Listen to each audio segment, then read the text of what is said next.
Hey guys, welcome to our review of Lupinranger vs. Patranger number 32. As always, I'm your host, Frozen Stratos. Here with me today we have... Cinder Blaze. And Makotoa. Freaking finish your food! We just watched this episode, I'm still chewing, so guys, what did you think? I thought this was a waste of time. I'm sorry. Anybody who's a Lupat and Pat, whatever, anyone who likes the show. Yeah. Like, honestly, the only relevant thing that happened out of this entire arc was they realized that Yosh has, like, this special Lupin collection piece that is spooky. It's a scary thing. And that's about it. I mean, I guess, like, the other thing that you could argue is that Pato Red now knows that they're fighting for their loved ones now, apparently. So he's struggling with whether or not he should sympathize with them, I guess. Yeah. I don't know. Like, there was really no substance. The teases we got to something greater with Koshu from earlier led up to this, and this was ultimately a huff of nothing. Like, and again, like you were saying, the only thing that really happened was him finding out that they have something in this game outside of like wanting the collection pieces. Yeah. Like there's something in it for them that's like, not evil. And maybe that, something to consider, but will it lead to anything? Really? Yeah. Not next episode. I don't know. Yeah, actually, it did remind me the whole Gosha's experiments. I mean, I guess that was some sort of development on their own thing. But, like, yeah, that's neat and all for the villain. But you just wasted the times for both of our teams, essentially. Yeah. And, like, Ichigo, Ichigo just learning that, what was it? That they're fighting for the loved ones or to get them back or something like that. That could have been done in another freaking episode. Where that could have been done earlier. So much earlier. Yeah. And like, I don't know why we keep dragging this out because we're left in the same spot as we usually are. And I don't think there's ever, like, we're not going to be resolving this anytime soon because they don't really want to show the money for the Zord. And then, I feel like that's it. Like, a lot of this was stock footage. Except for that finisher. Oh my god. Yeah. That's where all the budget went. But I'm pretty sure they have all the assets still. They just need to, like, put it all in place and render it out. They played some fancy different, like, sound effects this time, too. But it's... Like, even the fight between Pato Red and... Ichigo. Like, that was disappointing. Yeah, like... Yeah. I think not that I was expecting much, to be honest, but still... That was by far the worst thing about this episode. The dual fucking force that... Okay, like, cut to, like, Green and Pink to get their thoughts on it, and they didn't really give us anything. But then they cut to the Lupinrangers, where they, they showed us that... Was it... What's his fucking name? Silver's name. Noel. Yeah, when Noel was, like, telling them about the deal, is like, oh... If I lose the duel, then, we'll have to turn ourselves in. They're discussing it. And then they're talking about, like, how feasible the duel was. We cut to Lupin Red. And then we cut to the next scene because he has nothing to fucking say about it.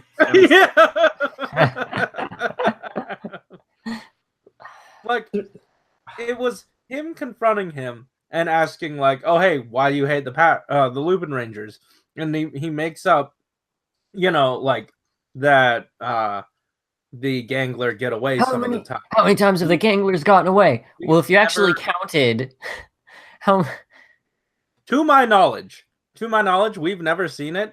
And the thing that backs this up is that they've been flashing back the entire episode. If there was a time to do it, now would be that, and they didn't. And then also, Lupin, either yellow or blue, they give a really good point, like, why can't we just get, like, green and pink in on this, and then like Oh yeah.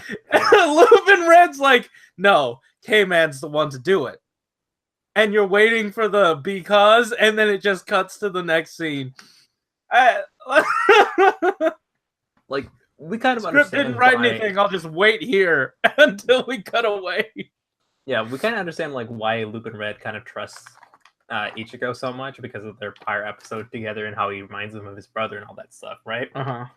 But they didn't decide to go with any of that. Mhm. Like there was, I don't even remember that. Wow, yeah, that was a relevancy that they didn't touch on. yeah, Yeah. like, there were emotional undertones for them to kind of like use and take to get to certain conclusions, like about how the Lupin Rangers are trying to get their loved ones back. Why couldn't we have a story arc that kind of involved that? Not, like some of the Lupin or one of the Lupin Rangers and one of the Patrangers kind of like having a story together and then kind of like, Because telling let's them face it, that's the end of the show. They have nothing left. This is as far as the writing went. You could have made this episode like far better had you stuck in Lupin Red versus Patranger and Ichigo and had Silver take up the lead for both the teams. Even though I don't like Noelle, I mean, that would work. Yeah. Yeah. I mean, like, it puts the good characters in the place you want them to be in order to... Because, like, I don't care about Noelle's struggle. We don't have any context or backstory behind it. That's not what I care about, and that's, like, there's no point in me seeing this. Why should he be the one to say that they have something to lose? It's really Lupin Red. Yeah, it is really weird, especially since does he? I think they've alluded to it once, and then it never got mentioned again. Here's the problem. If you allude to it, like if you allude to something that's there, and you don't tell us before you use that information, before it's relevant, then we end up not caring. Yeah.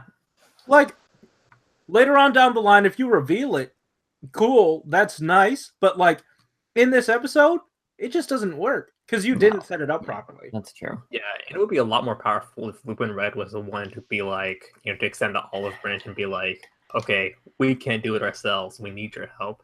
Mhm. Because, they've had like many of those interactions before. Like, Yeah. Ichigo has like told Lupin Red, really like, oh, take this power up and go save the day. Yeah, it would have been there's nice some to see trust. Lupin Red have to humble himself a little and ask for help. Mhm.